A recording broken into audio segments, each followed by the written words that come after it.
tumbled leather.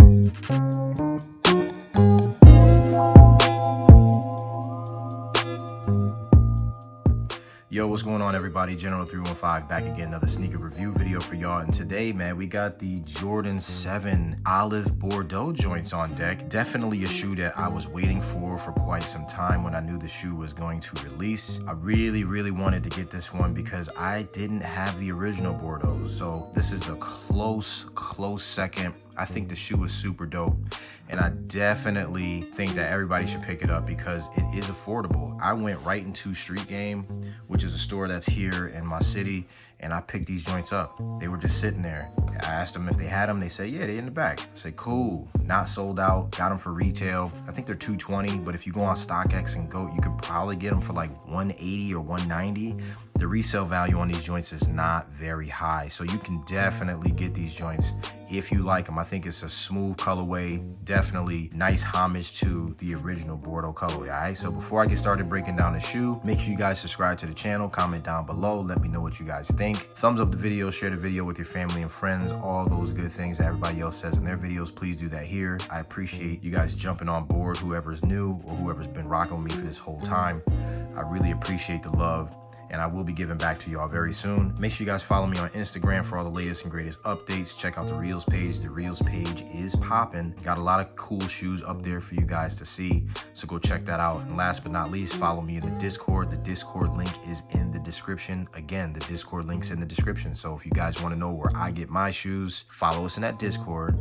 Discord links in the description. We got a really good community in there. We trade shoes between each other. We buy shoes from each other, all that stuff. So go ahead and check us out in that Discord, all right? So these are the Jordan 7 Olive Bordeaux's. So I'll call them the Bordeaux 2.0s. I'll do that. Definitely a couple differences on these joints, but differences that I can live with. You know what I'm saying? It doesn't have to always be an OG pair for me. As long as I like it, I'm cool with it. You know what I'm saying? As long as I like it, I'm cool. So the shoe has a nice black overtone of nice suede hits, and then you have that nice nubuck with that olive color underneath that, which is really nice.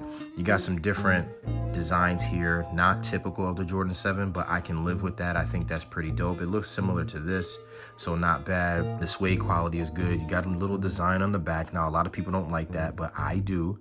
I don't mind it. I think it's still a clean shoe. You got your Nike Air branding on the back, which I thought was a nice little touch. I think that's cool. And then I do like this. It's almost kind of like some Black Panther vibes, so not too bad there. And the medial shoe looks just like the lateral side of the shoe for the most part.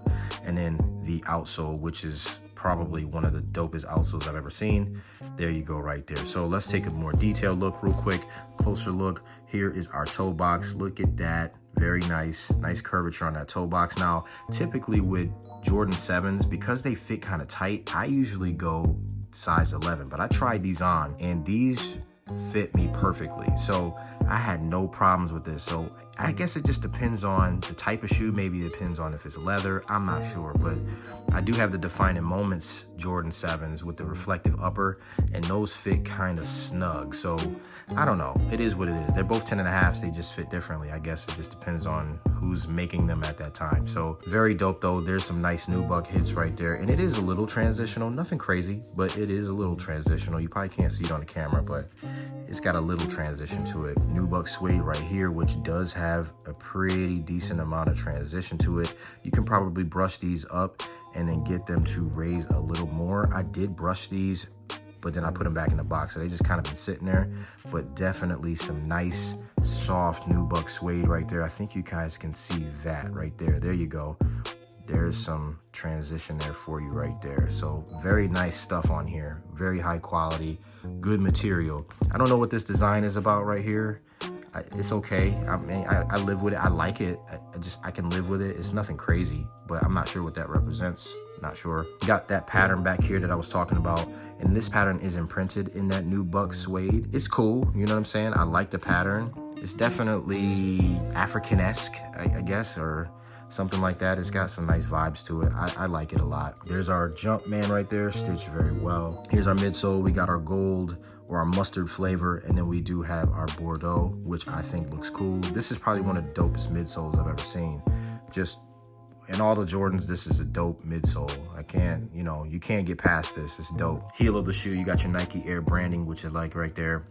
And then you have these little designs right here, which goes up. I do like that. It's not the standard with the little triangle with the 23 in it. So I do like that they put the Nike Air branding on there. I think that's a nice touch. Anytime you can see that Nike Air branding instead of that Jumpman symbol with the air, I think that's a dope touch. So very, very nice right there. Shoe come with black laces right here up the tongue. And then you have this super dope tongue right here. Got your Air Jordan right there. I love that design. It's just dope. You know what I'm saying? Everything about it looks good. Laces come with gold tips on them, so they did not shy away from putting decent materials on here. So you got some gold tips there. And one other part of the shoe that I wanted to make sure that I mentioned, now when they do UA shoes, right? Remember I mentioned with the UA shoes, you have this little thing right here where you got this indentation from the press that cuts out these materials. But if you look right here, you guys can see that outline right there. You see that line? That line is from that sheet of metal that comes down and cuts that material. It's right here on the retail shoe as well. So I'm actually surprised to see that the retail has that flaw as well. It's not really a flaw, it's just a piece of it where it made it through quality control. So it's not just UAs that have that little piece that's wrong with it. It's definitely the retails too. And you can see it very, very faintly, but you can see it right there. Right there, you see that? That's a piece of that metal that came down and pressed on this to cut it out. It's just one of those things in the making process of the shoe that, you know, in the building process of the shoe that gets through. You know what I'm saying? Got our paper right here, our cardboard. And then you got your tissue paper, no shoe tree, which I thought was interesting in this. Insole of the shoe is actually a foam piece. It's not even polyurethane. It's just like weird foamy stuff. So I was surprised to see that. I was surprised actually not to see a dream cell too. So like, I'm just not sure who picks the insoles for the shoes or what the hierarchy of needs are for the insoles of the shoe. But this flimsy piece, it's very hard. It's not soft. It's just like a thin piece of cardboard or foam, hard foam or something like that. So wasn't really too satisfied with that. So I'll probably put different insoles in here to make it a little bit more comfortable, but that's just me. So in all, the shoe is dope. You got your olive, you got your Bordeaux, you got your gold. You can't go wrong with these joints. Definitely a dope homage colorway to the original Bordeaux. If I had to rate this shoe on a scale of 1 to 10, I personally would I'll give it a solid 8.5 for the colorway. I like the colorway. It's just, you know, people aren't gonna like the little designs that are extra on the shoe, but I don't see anything wrong with it. I think it's dope. Construction of materials, definitely good. It's a retail, of course, you know, you're gonna have some of the more better materials on the shoe, but like I said, even retails have that little mistake right here where they have that piece that presses on material and makes that imprint on the shoe. So now I've seen it on both retail and UA, so I don't even know what to tell anybody now, you know what I'm saying? So it just is what it is. As long as you get a good shoe and it's built well, who cares at this point, right? So that's all I got for this one, y'all. Hopefully this review was informative for you. You definitely can get it for retail or under retail if you go on StockX and GOAT, because it's still available, all right? So until the next time, I'll see you guys. You guys stay humble. You guys stay blessed. Peace.